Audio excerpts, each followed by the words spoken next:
Halo, selamat hari Minggu. Pada kali ini kita akan mendengarkan renungan yang berjudul Allahku yang teratur. Banyak permasalahan kehidupan yang ada di muka bumi ini. Misalnya kemiskinan, kemudian adanya kriminalitas yang bukan hanya menyerang orang dewasa, tetapi juga sudah menjangkit sampai kepada anak-anak. Ada juga kekerasan dalam rumah tangga, di mana keluarga tidak harmonis lagi, perselingkuhan dan lain sebagainya. Ada lagi kesenjangan sosial, adanya batasan antara kelompok-kelompok manusia, peperangan di mana-mana, dan yang terakhir adanya masalah kependudukan. Itulah masalah-masalah sosial yang ada dalam kehidupan ini. Tahukah kamu, Alkitab sebenarnya memberikan kita solusi ketika kita menghadapi masalah-masalah dalam kehidupan kita. Memang kita tidak bisa keluar dari masalah itu secara total 100%. Karena masalah membuat manusia itu menjadi lebih kuat dalam menghadapi kehidupannya. Tetapi kita bisa mencari solusi-solusi dalam mengalami masalah-masalah kehidupan. Mari kita belajar dari kitab Kejadian 1 ayat 1 sampai ayatnya yang ke-31. Kitab Kejadian ini bertopik Allah menciptakan langit dan bumi serta isinya, di mana Allah menggambarkan apa yang terjadi pada hari pertama, kedua, ketiga, keempat, kelima, keenam. Semua terlihat sempurna karena Allah yang kita sembah memiliki sikap yang teratur. Apakah teratur itu? Teratur adalah berturut-turut dengan tepat. Berarti kebiasaan yang dilakukan berturut-turut, berurut, tetapi tepat sasaran. Mari kita belajar bagaimana keteraturan terjadi pada saat penciptaan langit dan bumi itu terjadi. Nah, yang pertama adalah keteraturan yang terjadi dalam urut-urutan penciptaan langit dan bumi. Bagaimana di hari pertama Allah menyelesaikan tugasnya, yaitu menciptakan terang dan gelap. Hari kedua cakrawala, diciptakanlah tumbuh-tumbuhan di darat.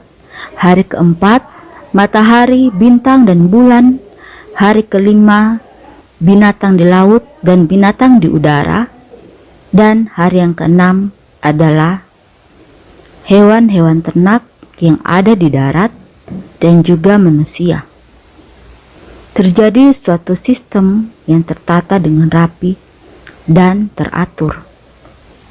Bagaimana kita dengan manusia? Apakah kita memiliki hidup yang teratur seperti Allah yang kita sembah? Apakah kita mempergunakan waktu yang diberikannya dengan sebaik-baiknya, bekerja dengan semaksimal mungkin di 6 hari yang Tuhan berikan kepada kita? Atau kita menyanyiakan waktu yang diberikan Tuhan kepada kita? Itulah keteraturan yang pertama. Keteraturan yang kedua adalah tentang makanan yang diberikan Allah kepada kita. Coba kita baca dalam Kejadian 1 ayatnya yang ke-29. Berfirmanlah Allah, lihatlah aku memberikan kepadamu segala tumbuh-tumbuhan yang berbiji di seluruh bumi dan segala pohon-pohon yang buahnya berbiji, itulah yang menjadi makananmu. Dengan kata lain, Tuhan menginginkan manusia memakan makanan yang lebih banyak mengandung protein. Karena tumbuh-tumbuhan yang berbiji adalah salah satu sumber protein yang berasal dari tumbuhan. Akankah dalam mengkonsumsi makanan, kita mengkonsumsi makanan yang sehat, yang mengandung lebih banyak protein daripada kandungan yang lainnya. Segala masalah yang terjadi di muka bumi ini disebabkan oleh adanya ketidakteraturan dalam hidup. Kemiskinan misalnya disebabkan karena tidak bisa mengatur keuangan, lebih besar pengeluaran daripada pemasukan, atau karena kita tidak mau teratur dalam bekerja, memberikan yang terbaik dalam 6 hari yang diberikan Tuhan kepada kita. Kebodohan juga bisa disebabkan karena kurangnya gizi. Makanan yang bergizi diserap oleh anak ketika dalam masa pertumbuhannya. Akankah orang tua memperhatikan hal ini? Pernahkah orang tua memberikan makanan anak yang bergizi, mengandung protein yang tinggi? Hal ini sangatlah sederhana, tetapi dari kisah penciptaan ini kita melihat Allah kita yang teratur. Oleh karena itu, marilah kita menjadi manusia yang memiliki hidup yang teratur. 1 Korintus 14 ayat 40 berkata, "Tetapi segala sesuatu harus berlangsung dengan sopan dan teratur." Ayo, mari mulai hidup teratur. Awali hari ini, awali minggu ini dengan hidup yang lebih teratur.